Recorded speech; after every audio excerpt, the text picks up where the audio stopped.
Hello friends.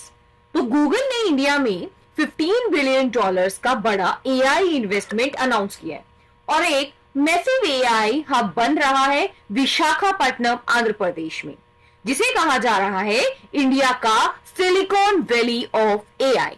लेकिन सवाल यह है कि इससे आपको क्या फायदा होगा और इंडिया का फ्यूचर कैसे बदलेगा और क्या हम ग्लोबल एआई रेस में अमेरिका को टक्कर दे पाएंगे।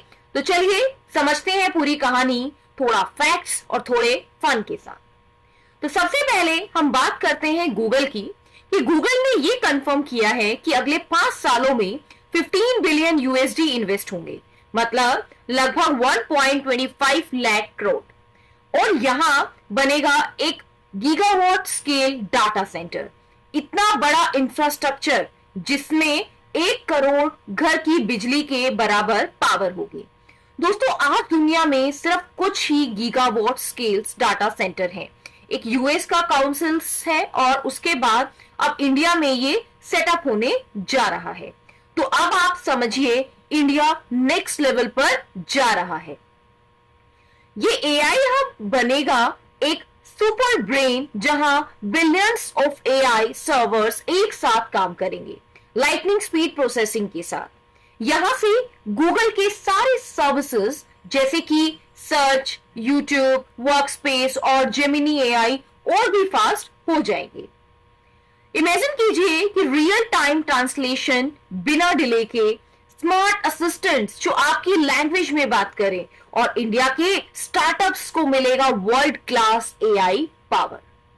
इस हब के साथ इंडिया सिर्फ एक यूजर नहीं बल्कि एआई का मेंटोर के रूप में उभर रहा है। डाटा लोकलाइजेशन होने से डाटा सिक्योरिटी और प्राइवेसी भी इंप्रूव होगी और यहां से मिलेगी डायरेक्ट और इनडायरेक्ट लाखों जॉब्स। कंस्ट्रक्शन से लेकर सॉफ्टवेयर डेवलपर, एआई ट्रेनर्स तक लाखों जॉब्स अब आपकी विशाखापट्टनम में रेडी हो रही हैं। तो विशाखापट्टनम बन सकता है next tech capital of South Asia, जहां से एआई सर्विसेज पूरे एशिया के लिए ऑपरेट की जाएंगी। गूगल ने प्रॉमिस किया है कि यह प्रोजेक्ट ग्रीन एनर्जी से चलेगा, रिन्यूएबल पावर, और गूगल ने यह भी प्रॉमिस किया है कि यह सिर्फ एक टेक्नोलॉजी ही नहीं बल्कि एक इको फ्रेंडली रिवॉल्यूशन भी है। सुंदर पिचाई ने पर्सनली पीएम मोदी को थैंक्स किया और कहा, India is taking the front seat in the AI revolution. पर एक सोचने वाली बात यह है कि जब गूगल इतना बड़ा इन्वेस्ट कर रहा है तो क्या हम अपनी स्वदेशी एआई इंफ्रास्ट्रक्चर पर फोकस कर रहे हैं? क्या इंडियन कंपनीज जैसी टीसीएस, इंफोसिस और स्टार्टअप इस एआई रेस में कंप्लीट कर पाएंगे? तो आपने क्या सोचा है? आप कमेंट करके जरूर बताइएगा। Thank you so much everyone for watching. Please like and subscribe my channel for more updates like this. Thank you.